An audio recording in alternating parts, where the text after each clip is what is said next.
তাইওয়ানের আকাশে অগণিত চীনের স্পাই বেলুন। তাইওয়ানের আকাশসীমায় অগণিত চীনের স্পাই বেলুনগুলো কেন এবং কি উদ্দেশ্য রয়েছে এর পেছনে, এইসব বিষয় নিয়ে আজকের এই ভিডিওটি। তাইওয়ানের আকাশসীমায় চীনের 8টি স্পাই বা গুপ্তচর বেলুন দেখা দিয়েছে। তার মধ্যে 2টি গুপ্তচর বেলুন তাইওয়ানের উপর দিয়ে উড়েছে। এই খবরটি তাইওয়ানের প্রতিরক্ষা মন্ত্রণালয় দিয়েছে বার্তা সংস্থা এএমপি। তাইওয়ানের প্রতিরক্ষা মন্ত্রণালয় বলেছে যে চীনের গুপ্তচর বেলুনগুলি গত শুক্রবার 15,000 ফুট থেকে 38,000 ফুট উপরে দেখা গিয়েছে।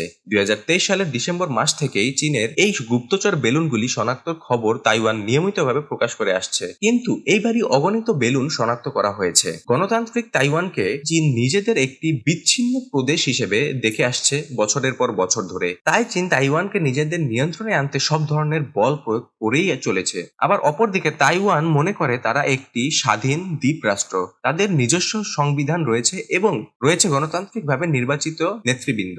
চীন যতই দিন যাচ্ছে ততই তাইওয়ানের ওপর সামরিক চাপও বাড়িয়েই চলেছে। তাইওয়ান দ্বীপরাষ্ট্রটির চারপাশে যুদ্ধবিমান ও নৌযান মোতায়েন অব্যাহত রেখেছে চীন। 2024 সালের 13ই জানুয়ারি প্রেসিডেন্ট নির্বাচনে জয়লাভ করেন ডেমোক্রেটিক প্রোগ্রেসিভ পার্টির লাই চিংকে। চীন তাকে বেইজিং বিচ্ছিন্নতাবাদী হিসেবে বিবেচনা করে। ভোটের আগে চীন সতর্ক করে বলে, যদি লাই চিংকে প্রেসিডেন্ট হন তাহলে তাইওয়ানের জন্য যুদ্ধ ও পতন নিয়ে আসবে। তাইপের তথ্যানুসারে 13 জানুয়ারি নির্বাচনের পর থেকে তাইওয়ানের আকাশ সীমায় অনুপ্রবেশ করে 33টি চীনা যুদ্ধবিমান, যা এই পর্যন্ত সব থেকে বেশি চীনা যুদ্ধবিমান অনুপ্রবেশ করেছিল। কিন্তু আপনি যদি 24 ঘন্টার হিসাব দেখেন তো চীন যুদ্ধবিমান তাইওয়ানের আকাশ সীমায় সবচেয়ে বেশি 2023 সালের সেপ্টেম্বরে শনাক্ত করেছিল।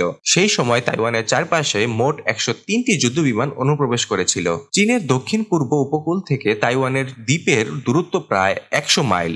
এটি একটি প্রথম সারির দ্বীপপুঞ্জ, আর এই সারিতে রয়েছে আমেরিকার বন্ধুপ্রতিম অঞ্চলগুলো। মার্কিন পররাষ্ট্র নীতির জন্য এই দ্বীপগুলো খুবই গুরুত্বপূর্ণ, তাই আমেরিকা কখনো চাইবে না যে চীন তাইওয়ানকে নিয়ন্ত্রণ করুক। চীন ও আমেরিকার শত্রু সম্পর্কে আমরা সকলেই কম বেশি জানি। হয়তো চীন যদি তাইওয়ানকে আক্রমণ করে তো এইখান থেকেই তৃতীয় বিশ্বযুদ্ধ শুরু হতে পারে। এখন সময় আসছে, বোঝা যাবে চীন তাইওয়ানকে আক্রমণ করবে কি করবে না। এইসব খবর দেখতে হলে আমাদের চ্যানেলটি অবশ্যই সাবস্ক্রাইব করে পাশে থাকবেন। ধন্যবাদ।